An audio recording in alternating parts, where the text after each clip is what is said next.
So ఇప్పుడు మీరు సనాతన ట్రావెలర్ అని పెట్టుకోవడం జరిగింది, ఆ అమ్మాయి కూడా సనాతని భవన్ పెట్టుకోవడం.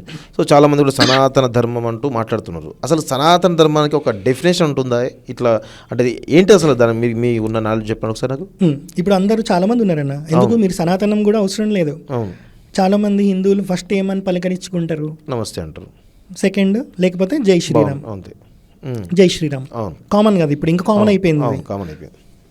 కొందరు ఏం చేస్తారు తెలుసా అన్న, జై శ్రీరామ్లో సీతమ్మ లేదు కాబట్టి జై శ్రీరామ్లో ఓన్లీ రాముడే ఉన్నాడు కదా, జై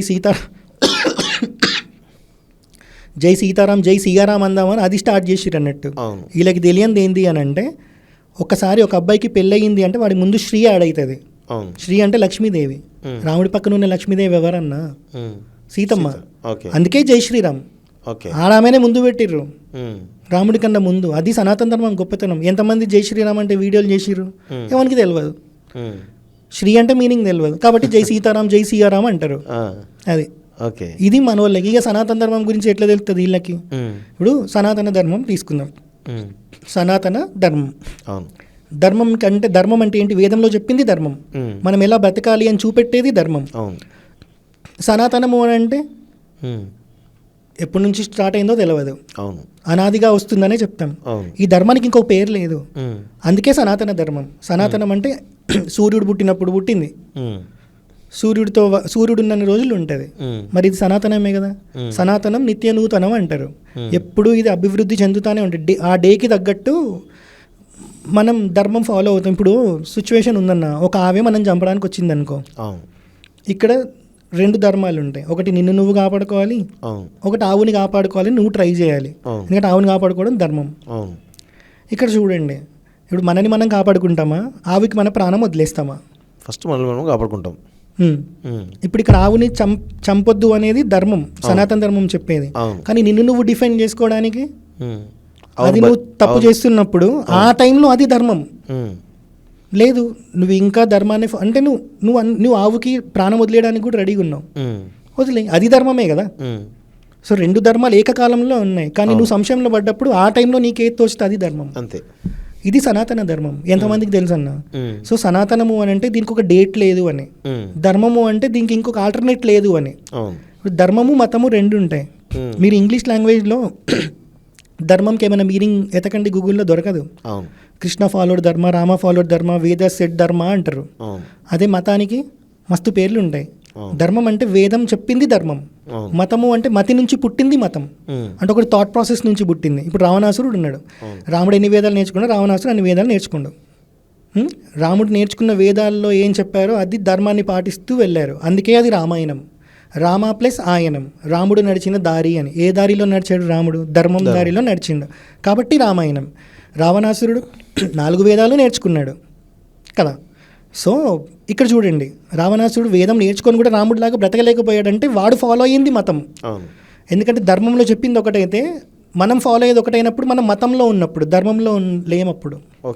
అలా ఆదిశంకరాచార్య వచ్చినప్పుడు 72 అవైదిక మతాలు వచ్చినాయి. వేదంలో చెప్పింది వైదిక ధర్మం, వేదంలో చెప్పిన ధర్మాన్ని అతిక్రమించి వాడికి నచ్చింది ఫాలో అయ్యేది మతం, అది అవైదికం.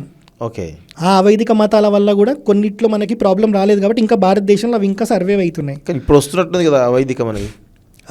చెప్తున్నా కానీ ధర్మం ఇవ్వడానికి అవసరం లేదు. ఏకమేవ అద్వితీయం ధర్మం అంటారు, అద్వైతమే ధర్మం. వేరేవి కూడా ఉన్నాయి, వేరే సంప్రదాయాలు కూడా ఉన్నాయి, కానీ అద్వైతం, విశిష్టాద్వైతం, ద్వైతం ఇట్లా ఉన్నాయి. ఇవి భక్తిలో మనం పొందే స్టేజ్లు అన్నట్టు. అద్వైతం పీక్ స్టేజ్ ఇంకా. అందుకే నేను మొన్న కూడా ప్రశ్న ఛానల్లో చెప్పా, మనం నమస్కారం ఎందుకు పెడతాం? నాలో ఉన్న పరమాత్మ అహం బ్రహ్మాస్మి, నేను కూడా దేవుణ్ణి అంటే మీరు కూడా నాకు దేవుడే కదా.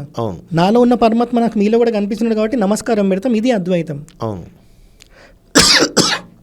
సో ఈ ద్వైతం, విశిష్టాద్వైతం, అద్వైతం అనేవి మనకి స్టేజెస్ అన్నట్టు. భక్తిలో మనం ఏ స్టేజ్లో ఉన్నామని చెప్పేది. ఎందుకంటే స్టార్టింగ్లో మనం భేదమే చూస్తాం, నేను వేరు దేవుడు వేరు. సో దీని తర్వాత మొత్తం వెళ్ళిపోయాక నేనే దేవుడిని, నేను కూడా దేవుడిని అంటాం. నాలో ఉన్న పరమాత్మ నాకు అంతటా కనిపిస్తున్నాడు, ఇది అద్వైతం. ఇవి సంప్రదాయాలాగా మారినప్పుడు, భక్తిలో ఉండే స్టేజ్ సంప్రదాయంలాగా మారినప్పుడు ప్రాబ్లం స్టార్ట్ అయింది. ఇప్పుడు సనాతన ధర్మంలో ఇతర మతాలను మనం కించపరచవచ్చు, వాళ్ళని దిగజార్చచ్చు, వాళ్ళలో ఉన్న లోపాలు మనం ఎత్తి చూపొచ్చు అనేటువంటి ఏమైనా ఉంటాయా సనాతన ధర్మంలో?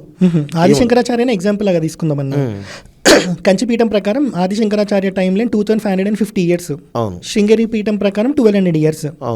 టైం లైన్ పక్కన పెట్టేయండి, దానికి వాళ్ళు ఎవరి ప్రామాణికాలు వాళ్ళకు ఉన్నాయి. ఎందుకంటే జగద్గురువులు, ఏ జగద్గురు ఏ సంవత్సరం నుంచి ఏ సంవత్సరం వరకు పీఠాన్ని అధిరోహించారు అన్నీ ఉన్నాయి. సో ఆ పక్కన పెడితే ఆదిశంకరాచార్య వచ్చాడు అనేది ప్రామాణికమే కదా.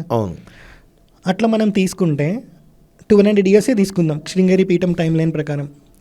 ఇప్పుడు ఇస్లాం పుట్టి 1400 ఇయర్స్ అయింది, క్రిస్టియానిటీ వచ్చి 2000 ఇయర్స్ అయింది. అంటే ఆదిశంకరాచార్య రాకముందే అవి ఉన్నాయి. నిజంగా ఆదిశంకరాచార్య డిబేట్ పెట్టి ఆ మతాలు ఇండియాలోకి రాకుండా చేయాలి అని అంటే సౌదీ అరేబియాకి పోయి, జెరూసలం పోయి వాళ్ళతో డిబేట్లు పెట్టుకోవచ్చుగా. ఎందుకు పెట్టలే? భారతదేశంలో వేదంలో చెప్పింది ఇదే అని వాళ్ళకి నచ్చినట్టు అర్థం చేసుకొని ఒకలాగా బతకడం స్టార్ట్ చేసిన 72 అవైదిక మతాలతోనే డిబేట్ చేశారు. ఎందుకంటే వేదం అనేది ఒకటే అని చెప్పడానికి. 3 సార్లు పాదయాత్ర చేసిరు, అప్పటికి అఖండ భారతే ఉండే. మరి పోవచ్చుగా సౌదీకి కూడా, కొంచెం 2 సార్లు ఇక్కడ చేసి ఒకసారి అక్కడికి పోవచ్చుగా. ఎందుకు పోవాలి? మనకు అది అవసరం లేదు. ఈ నేల మీద ధర్మం నించోవాలి అని అంటే, నేను కన్వర్ట్ అవ్వకుండా ఉండాలి అని అంటే నాకు నా ధర్మం గొప్పతనం తెలవాలి. అది తెలియకనే కదా కన్వర్ట్ అవుతారు. అది ఆదిశంకరాచార్యకి తెలుసు కాబట్టే కదా వేదంలో చెప్పిన ధర్మం ఒకటే ఉంటే తప్ప ఇక్కడ ఎక్కడ కన్ఫ్యూజన్స్ రావు, అందరూ మళ్ళీ ఒకటే దాటి మీద నడుస్తారు, ఒకటే ధర్మాన్ని పట్టుకుంటారనే కదా ఆయన బయట మతాలతో డిబేట్ చేయకుండా 72 అవైదిక మతాలతో, వేదంలో చెప్పిన దానిలోంచి సపరేట్ అయిన అవైదిక మతాలతోనే డిబేట్ చేశారు. ఎందుకు? వేదం ప్రమాణం. క్రిస్టియన్స్తో ఆదిశంకరాచార్య డిబేట్ చేసిరు అనుకో అన్న, ఏమని ఉంటుందా? ఈయనకి వేదం ప్రమాణం, వాళ్ళకి బైబుల్ ప్రమాణం, రెండు పొత్తే కుదరవు కదా, ఎట్లా డిబేట్ పెడతారు? ఇప్పుడు మనం చేయాల్సింది కూడా అదే.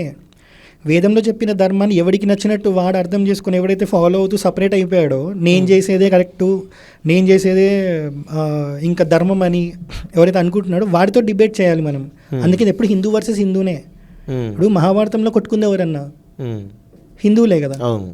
అటు ఉన్నారు, ఇటు ఉన్నారు. అప్పుడు మతం లేదు అని అంటారు వీళ్ళు. ఇస్లాం, క్రిస్టియానిటీ ఇవన్నీ పక్కన పెడితే ఇందాక నేను ఏం చెప్పా, ఇక్కడ ధర్మం అధర్మం. అధర్మం అంటే ఏంటిది? అవైదికం. వేదంలో చెప్పిన ధర్మం ఇప్పుడు అందరికీ కూర్చోబెట్టే కదా క్లాసెస్ చెప్పింది. కానీ వీళ్ళు ధర్మాన్ని కరెక్ట్గా ఫాలో అయ్యారు, వీళ్ళు ఫాలో అవ్వలేకపోయారు. వీళ్ళు మతం, వీళ్ళు ధర్మం. ఎవడెవడు గొడవ పడ్డాడన్నా? ధర్మంలో ఉంది హిందువులే, మతంలో ఉంది హిందువులే. రామాయణం చెప్పింది కూడా అదే కదా.